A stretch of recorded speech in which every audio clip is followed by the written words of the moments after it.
జ్యేష్ఠ నక్షత్రం జన్మ నక్షత్రంగా ఒకవేళ మన జన్మ నక్షత్రం తెలియదు అని చెప్పి అనుకున్నప్పుడు నామ నక్షత్రంగా కలిగిన వ్యక్తుల యొక్క గుణగణాలు ఏ విధంగా ఉంటాయి, వీరి బలాలేంటి, బలహీనతలేంటి అని తెలుసుకునే ప్రయత్నం చేద్దాం. జ్యేష్ఠ నక్షత్రం 4 పాదాలు కూడా వృశ్చిక రాశిలో ఉంటాయి. వృశ్చిక రాశికి అధిపతి కుజుడైతే జ్యేష్ఠ నక్షత్రానికి అధిపతి బుధుడు కాబట్టి బుధ మహర్దశతోటి వీరి జీవితం ప్రారంభమవుతుందని చెప్పొచ్చు. అధిదేవత ఇంద్రుడు, అదేవిధంగా రాక్షస గణ నక్షత్రం.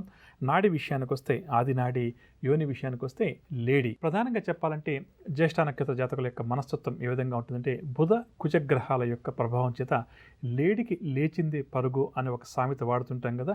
అంటే మనసులో ఏదైనా వీరికి ఒక ఆలోచన అంటూ వచ్చిందనుకోండి, వెంటనే దాన్ని ఇక ఇంప్లిమెంట్ చేసే ప్రయత్నంలో నిమగ్నం అవుతారని చెప్పవచ్చు. అంటే ఒకసారి సాధ్యాసాధ్యాలు ఆలోచన చేయకుండా వారి మనసులో ఏదో ఇక్కడ చేద్దాం, ఇక్కడ ఇలా వెళ్దాం అని అనిపించింది అనుకోండి. ఉదాహరణకు ఒక వ్యాపారం ప్రారంభం చేయాలి అని జ్యేష్ఠ నక్షత్రం వరకు అనిపిస్తే ఇంకా దాంట్లో ఉన్న సాధ్యాసాధ్యాలను ఏమాత్రం కూడా పరిశీలించేయదు. అంత ఓపిక టైం కూడా వీరికి ఉండదని చెప్పొచ్చు.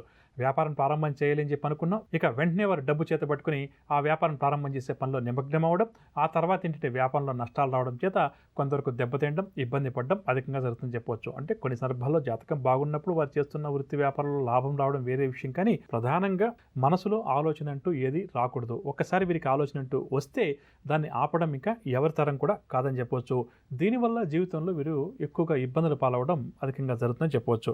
ఇక ప్రధానంగా చెప్పాలంటే ఇతరుల రహస్య విషయాలు తెలుసుకోవాలి, ఇతరుల కుటుంబ జీవితానికి సంబంధించిన విషయాలు తెలుసుకోవాలి అన్న కోరిక వీరికి కాస్త బలంగా ఉంటుందని చెప్పవచ్చు. అంటే కుటుంబ సభ్యులకు కావచ్చు, బంధుమిత్రులకు సంబంధించిన విషయాలు కావచ్చు, ఏవైతే వారి కుటుంబ వ్యక్తిగత విషయాలని చెప్పవచ్చు, ఇంకా ఇక్కడ అర్థం ఉంటుంది అటువంటి విషయాలు తెలుసుకోవాలనే కోరిక ఈ జ్యేష్ఠ వారికి కాస్త అధికంగా ఉంటుంది.